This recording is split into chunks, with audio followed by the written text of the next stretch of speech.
Moving back in the draft can be a good option for Jacksonville. I know you don't want to hear it, but I'll explain it to you anyway here on Locked On Jaguars. You are Locked On Jaguars, your daily Jacksonville Jaguars podcast, part of the Locked On Podcast Network, your team every day.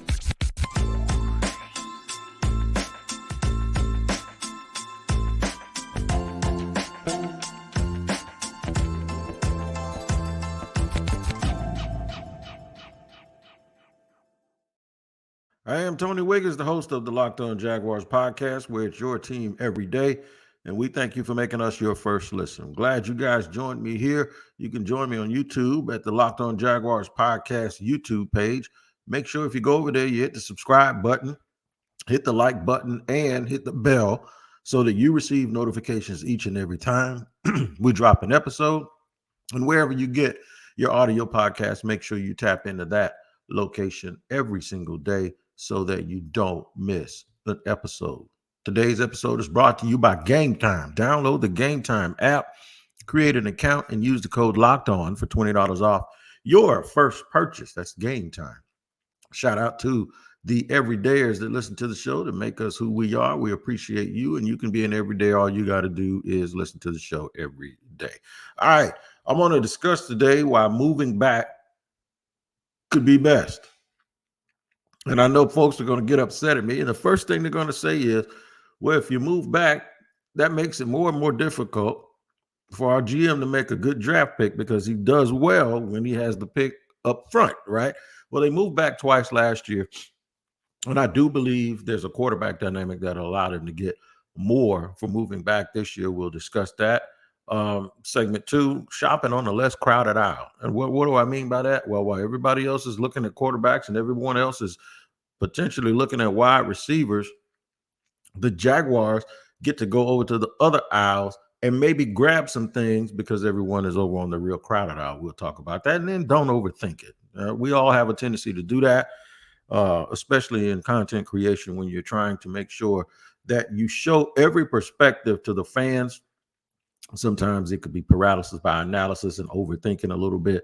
And I think the Jaguars just have to trust themselves. The key is that a good thing that they trust themselves? Outside of first round picks, Trent Baalke hasn't done well in the draft. And Trent Baalke treats free agency like a guy who doesn't do well in the draft because I just think he has this philosophy. And the philosophy may be something that I'm seeing that's not true, but I'm going to take a wild stab at it and say that he has a philosophy of making sure that he gives money and spreads the money around to proven players, guys that have shown what they can do in the NFL, and you know exactly what you're going to get, good and bad, right? As opposed to making a wish in April on all 3 days that he's going to be able to go out and get this talent. Now, you would say that if that's the case, then that Trent Baalke is unfit for duty. And if you thought that, you ain't the only one who would think that as an ultimate decision maker for a franchise. We talked about that ad nauseum, but we're here. The bottom line is if he doesn't trust the fact that this year's draft has enough players in it where you can functionally move back and be able to grab some players that can help you.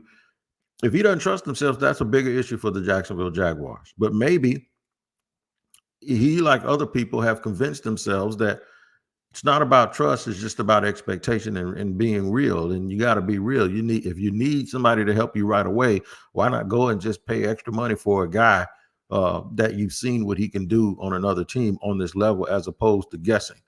They're not giving away the draft picks. They're going to use them. But the thing is, for me, is what we're discussing here is the whole thing that we keep talking about with team building, and why you can't use something as a crutch just because you're limping, right? So this team needs a lot of physical therapy. That's how you stop those limps. You actually strengthen the areas around your weakness. And I just don't think that that's where they are. I think where they are is, and I get it, they want to show results because there's a lot of doubt that has now crept back into the organization that wasn't here a year ago. And that doubt has crept back into the organization for one reason. This is because of their activity and their lack of it last year. And then they didn't continue to make any progress. It almost feels like you wasted an entire year. If you're a fan, you wasted a year of Trevor Lawrence. You wasted the entire fiasco with Calvin Ridley. Like, if you go back, and Trent doesn't like to go back, if you go back, would you have done that? And I know why they did it, and I understand why they did it. So I want fans to understand that just because I disagree with something doesn't mean I don't understand why they did it, right? Or what their intent was when they did it. And a lot of these times, what Trent Baalke is trying to do is go out and pay proven players. And if you think about it, in the NFL, this is kind of the way it was designed to be. You had the draft guys, your first round guy, and maybe your second round guy could help you out. Everybody else, their depth, and you're putting them in position. All right, show me what you got. You're on a rookie scale. So what I'll do is I'll take the money that we get and I'll go spend that money on players that are proven, and I know exactly what I'm going to get day by day with them and how they're going to affect the football team. Or you can take the approach that, okay, here's what we're going to do. We're going to draft all of our key players, and then we're going to supplement those players. We're going to just cherry pick free agency and bring a guy in here, bring a guy in there. And instead of trying to use free agency to sign 8 guys across the board, we're going to zero in on one, like maybe a Hollywood Brown, sort of what Kansas City just did, right? And that's a whole nother level. The thing is we got to start figuring out if by them yinging and us yanging, can we ever beat a team like that? Can you ever beat a team that has that continuity because they're replacing their players with homegrown players that can play, and then just going out and grabbing a guy here or there in free agency, as opposed to doing it the way the Jaguars are doing it, where they're getting 1 or 2 players out of the draft every year that can help them, and the rest of the team is built on guys with 2- and 3-year contracts that are coming in and out of the program. So I tell you what, the ladder's fine until you put Trevor Lawrence on that extension. When you get Trevor Lawrence on the extension, you got to draft and develop. There's no ifs, ands, or buts about it. I think this is a weak point with this current administration with the Jaguars, but we're still going to move today for this process. We're still going to move today, looking at the options of moving back, whether or not it benefits the Jaguars based on who they are as a franchise or not. It's still something that's on the board. And if you like it, cool. That means that the Jaguars probably won't do it. And the reason they probably won't do it is because they're not good at doing it. And that just shows you right there that you're walking in to a contest where you're supposed to have 10 darts and you only got 7. And you got to make those 7 count. And that's not a good thing. So what we're going to do is we're going to take a look at moving back and what could happen. Right now, the Jaguars have a first, second, and is expected to have a compensatory third, along with a 4th round pick that they still have. If moving back nets you more bites of the apple, let's just say it doesn't occur in the 2nd round, because I don't want to get beyond pick 31 or 32. If you do that, then you lose the ability to have that 5th-year option, which separates guys that were picked in the 1st round. You need a little bit of separation when you're thinking about down the line when you're trying to re-sign guys. You can't have everybody be a free agent in the same year. And then just in case you hit with that 1st round pick, which the Jaguars have done, you want that extra 5th year. You want to be able to have that extra time to be able to negotiate. Lord knows they need more time, because even when you give them a 5th year, they seem to always still not get it done. Josh Allen, but yet and still, you definitely want that leverage if you're Jacksonville, especially since you're hitting on 1st round picks. So we're just going to assume that what they do is if they move back, whether it's once or twice, let's just say they don't end up with another 2nd round pick, but let's just say somehow they end up with 2 extra 3rds and an extra 4th by continuing to move back and finding a team. And I do think, I said it's quarterback related. I think somebody's going to fall in love with Michael Penix, somebody that needs a quarterback that didn't address it in the 1st round, and they're going to want to come up and get that 5th-year option with that 5th quarterback, I believe, that'll be taken. And they're going to want to do it at the end of the 1st round. So it'll take a couple of moves back, maybe somebody else moves back at 32, and then the Jaguars are sitting at 17, and they go back into the 20s, and then from the 20 they go back all the way back to the very end of the first round and make one of the last two picks of the first round. I'm gonna point out some guys I think they could end up with, and how shopping on a less crowded aisle might mean that they get their first pick and the pick of the litter. We'll discuss that and more here on Locked On Jaguars.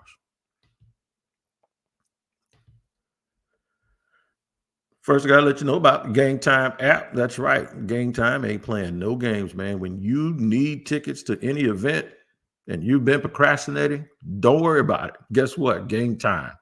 With killer last-minute deals, all-in prices, views from your seat, and their best price guarantee, Gametime takes the guesswork out of buying tickets. It's easy to find and buy tickets for every kind of event in your area, views from all seats in the venue, lowest price guarantee, even cancellation protection, job loss protection, etc. See all the view from your seats before you buy, so you know exactly what to expect when you arrive. And even if the venue and the game has already started, or the play or the show has already started, doesn't matter. Gametime can still get you tickets. Just download the Gametime app, create an account, and use the code Locked On for $20 off your first purchase. Terms apply. Again, create an account and redeem code Locked On, LOCKEDON, all one word, for $20 off. Download Gametime today. Last minute tickets, lowest price guaranteed.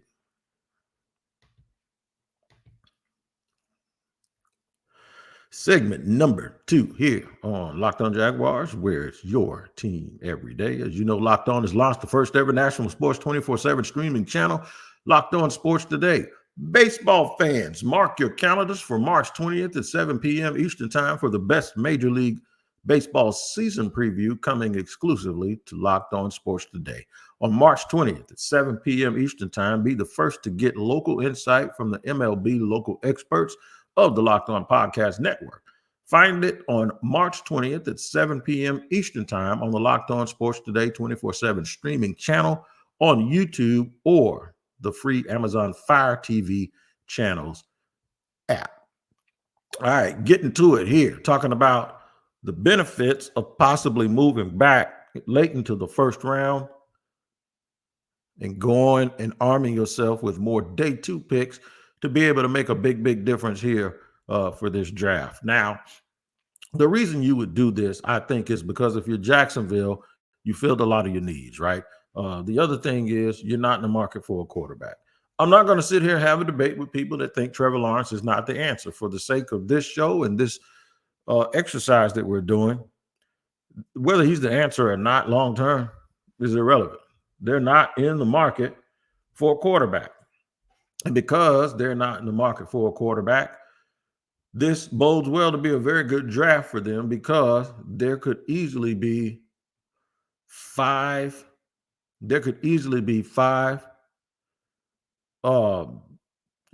picks that are quarterbacks, especially if the Jaguars decide to move back. So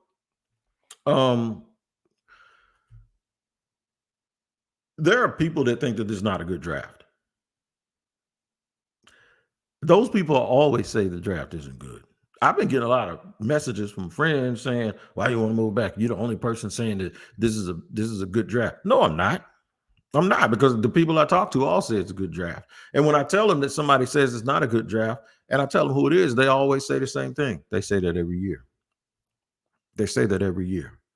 It's a good draft if you're Jacksonville because, well, one, I think the talent level is good. Somebody hit me up and told me. They say this after the 5th round, at some point during the 5th round, the talent level falls off a cliff. If that's the thing that you're saying that makes this draft not good, then guess what? That's not the flex you think it is, because getting good players into the 5th round means that it's a good draft, right? So we probably just have what we believe are two different meanings with that. But for the Jaguars is the fact that they aren't in the market for a quarterback, and there are at least 4 or 5, especially early, that people are going to take. It means it's a good draft. The fact that when you look at the positions that the Jaguars need help, and then you look at any board or any big board or the depth at those boards, and then you find a guy who can be a starter in round 2 or 3, at a position of need, it's a good draft. So coming into this draft, coming into free agency, the Jaguars had way more needs than they have now. I don't think wide receiver is. I think this is very difficult to say. I don't think wide receiver is a huge need for them in this regard. The fact that they have committed, it's the same argument. I'm not going to have that argument. The same thing that I just said about Trevor Lawrence. Whether you think Gabe Davis and Christian Kirk and Zay Jones and Parker Washington are good, it's not my point. The point is three of those guys, two of those guys make over $13 million. Another guy makes about $8 million. That money, that means they're committed to them. And then when you add in Evan Ingram, well, folks will say, well, Wig, he's a move tight end. Yeah, he's a move tight end that plays like a wide receiver, because as long as he's not doing a whole bunch of those inline tight end things, I'm going to always consider him a receiver first. And he's not a big blocker. He's not some dude that's a seam monster that's running down the middle of the field, catching balls in the middle of the field and being a mismatch versus a smaller defender. So I'm going to put him towards the wide receiver. And if you do that, he's another $13 million guy. So at some point, you have to understand that the way this works is teams aren't going to be paying their fourth wide receiver $8-9 million a year. And this is why when those things came up about Brandon Ayuk, and folks are thinking that the sticking point was the fact that not the first round pick that San Francisco wanted, but that they wanted Zay Jones in return. And I was like, Zay ain't holding up no deal, because if they get Ayuk, Zay is expendable. That is not a reason to think that they're not going to make that deal. And I don't know if those terms are good or not, and folks love to point out the fact that T. Higgins, they think T. Higgins is better and say T. Higgins is a pure X. If T. Higgins is an X, that means you can be an X and not be the number one receiver on the team, right? T. Higgins is the perfect example. He ain't been the number one receiver in Cincinnati, but if you think he's an X because he's an X, that's an X receiver who was a number two option. And if you don't think he's an X, what makes you think he could be an X in Jacksonville if that's not what he did in Cincinnati? So one way or another, when you really look at it logically or practically, it's going to make you believe something that you don't really believe. Right? All right. The number one receiver in Cincinnati is Jamar Chase.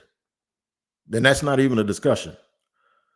So either T. Higgins is the X and Chase is still the number one, or T. Higgins hasn't been the X and y'all are making a guesstimation that he can be.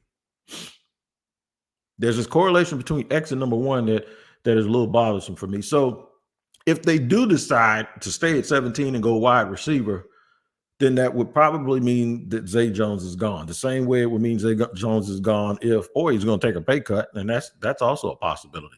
But what I mean by shopping on a less crowded aisle is this. If you look at the draft and where it appears that there's an abundance of talent, especially when you're talking about pick 17, you're talking about corner, wide receiver, whichever edge rusher you have as edge 2 or 3 is probably going to be there. And then obviously the offensive tackle, we talked about that yesterday, the offensive tackle position. But what if the Jaguars take a different approach and say, that's what everybody's going for at this juncture of the draft? What if we were able to move back twice, get a third and a fourth, or another third, or 2 thirds, and then a fourth if we come back twice, and we're still sitting at number 31 or 32? That would mean that we might get defensive tackle 2 at that position. That means Johnny Newman might be in play. Maybe that means to them, you know what? We'll just go get Michael Hall in the second round, or Dwayne Carter in the second round. And then you say, well, you haven't addressed corner. Well, with all of these extra picks,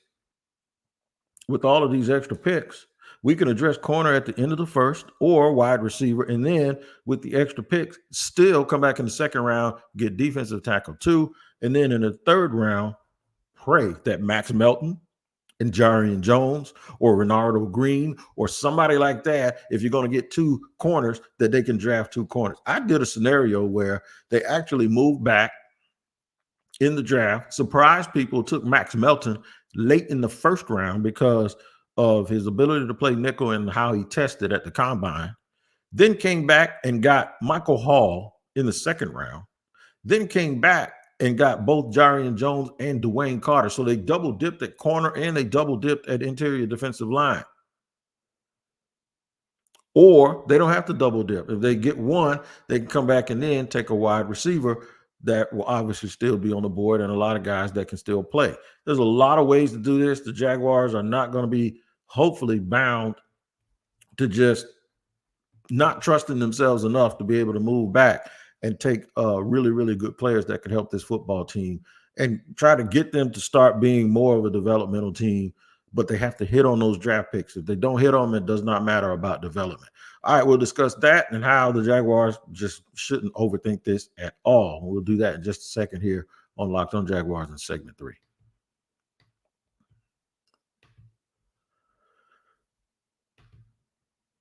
Did you know that even if you have a 401k for retirement, you can still have an IRA? Robinhood has the only IRA that gives you a 3% boost on every dollar you contribute when you subscribe to Robinhood Gold. But get this, now through April 30th, Robinhood is even boosting every single dollar you transfer in from other retirement accounts with a 3% match.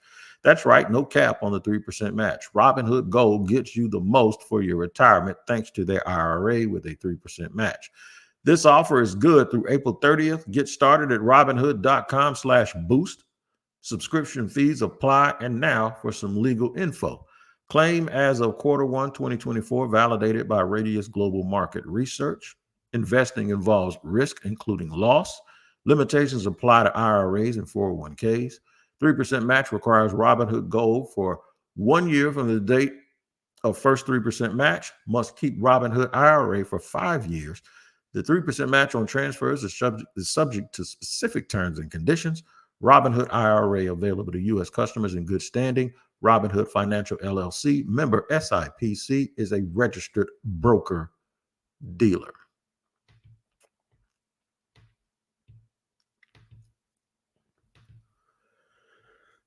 Third and final segment here on Locked On Jaguars. We're just going over all of these scenarios. Today, we're talking about the possibility, if you're Jacksonville, to move back. If you're not a favor of them moving back, getting more bites at the apple in what I consider a very deep draft. And what I mean by deep is I think their starters all the way in the round 5, midway through round 5, right? And I would more or less take this approach that maybe something good that you can do is to move back a little bit, get some more bites at the apple, get more chances to address this team, be targeted and very deliberate and very particular about who you want, what type of player you want, how it fits the scheme.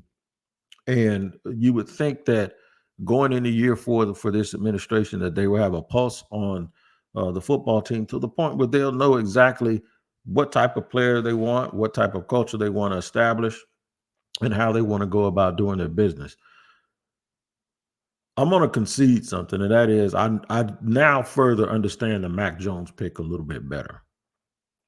And this comes with maybe that there's a realization from Mac Jones that he can make a whole bunch of money for the next 10 years as a spot starter and a dude that backs up a quarterback on a really, really good team. He could basically turn out to be Doug Peterson, who was the backup to Donovan McNabb. If Mac wants to get into coaching, if Mac wants to stay in this community, and it's really, some people may say it's okay, that means he lacks competitive. No, maybe he's smart. Maybe he understands, and the whole league, in my opinion, are really going to the where they're valuing the backup quarterbacks.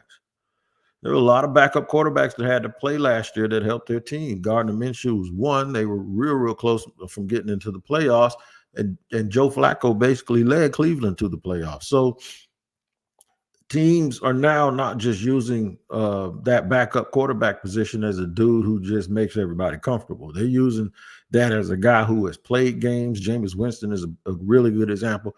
A guy that's played games and can come in and help you in a pinch and get you through a 3 or 4 game stretch so that you don't ruin and lose your whole season. Because of that, it has made me believe that I was worried about that at first because the fact that the Jaguars seemed to do it out of nowhere when they weren't doing other things. But I really do believe that what these things have done is it allowed Jacksonville to streamline what they need in this draft. by addressing the wide receiver position. I forgot about Devin Duvernay. I got to remind myself and remember him. I think he's going to be a guy that gets touches on the offense. So that's another reason why I don't think that, whether you think they've done the right thing or not, I don't believe that this is a situation where wide receiver is this dire need in the first round. And I know we want to get to the point where first rounders don't have to come in and save the team, but I'd be shocked if they still thought that wide receiver was something they had to address in the first round, and that guy's going to come in here and be wide receiver 3 from the very beginning. I would really, really be surprised if that's the route that they take, specifically since wide receiver is the one thing that Trent is paid for in free agency, because in his entire history as a GM, even going back to San Francisco, he has not been able to identify a college wide receiver that has done anything good in the National Football League. Therefore, why would he start now? Why would he start now? So I'm gonna look at this as if they know what their weaknesses are. Just like we talk about players, they don't ask people to do things that they don't do. Trent knows that that's not his strength. He won't admit it, but the work is what the work is, and the history says what the work is. So he's going to stay right in his wheelhouse, and he's going to orchestrate this thing, and he's going to set this thing up so that where he is comfortable, he's going to be able to go out and make a big, big difference in this draft. So I do think more picks. I don't necessarily mean in the 6th and 7th round. I've always said that I would come back from the top and I would come up from the bottom, and I would really focus and zoom in between rounds 2 and the early parts of round 5. And I think that's where this team can, you're not trying to really make up for anything, but they really, really, really do need an infusion of middling sort of talent that can be developed and turned into something down the line, so that they're not giving free agency money every year to somebody else's 3rd, 4th, or 5th round pick that those teams have developed, and now you paying them all the money. How about those guys? How about the Gabe Davises be guys that you picked? How about the Darnell Savages be guys that you picked? How about the Devin Duvernays be guys that you chose at some point before you have to go out and address somebody else's team? Maybe you're the one that's losing people because you got so many people that are so good. And I think the Jaguars would do a very good job of injecting more talent right into the middle of this team and raising the floor that way, as opposed to just drafting guys and making them special team guys and hope that they show you something the way that they did appeared to have done last year. So with that being said, don't overthink it. Maybe what they need to do is just pick the best player available every single time they have a pick and just go for it with that. So I presented two totally different things here today. Either move back and target those areas, or just don't overthink it, man. If somebody comes, if Jared Verse is sitting there, or one of those kids is sitting there that you value, if one of those tackles like Fuaga is sitting there and you say, you know what, we're going to keep this thing simple. We're just going to take the dude that's right in front of us. If you're sitting there at 48 and one of those cats, if Max Melton falls to you, good luck with that. And you're sitting there at 48, you say, you know what, we're just going to go ahead and take him. We're not going to even screw around. The key is to make sure that you hit on guys and get guys that's going to help this football team. What do you think they'll do? Put it in your comments. Hit me up on social media, and I will certainly attempt to respond to them all. But make sure whatever you do, you check out Locked On Sports Today. That's right. Locked On Sports Today is the first ever national sports 24/7 streaming channel on YouTube, and now it's available on Amazon Fire TV and the free Fire TV channels app. Locked On Sports Today is here for you 24/7, covering the top sports stories of the day with the local experts of Locked On, plus our national shows covering every league. Find Locked On Sports Today now available in the free Fire TV channels app. You guys can check me out every single day here on Locked On Jaguars, because it's your team every day. Make sure you go over to YouTube and subscribe, and also wherever you get your podcast, your audio podcast, check in and tap in and make sure you don't miss an episode. Until next time, y'all guys, take care of each other, and we'll see you here on Locked On Jaguars.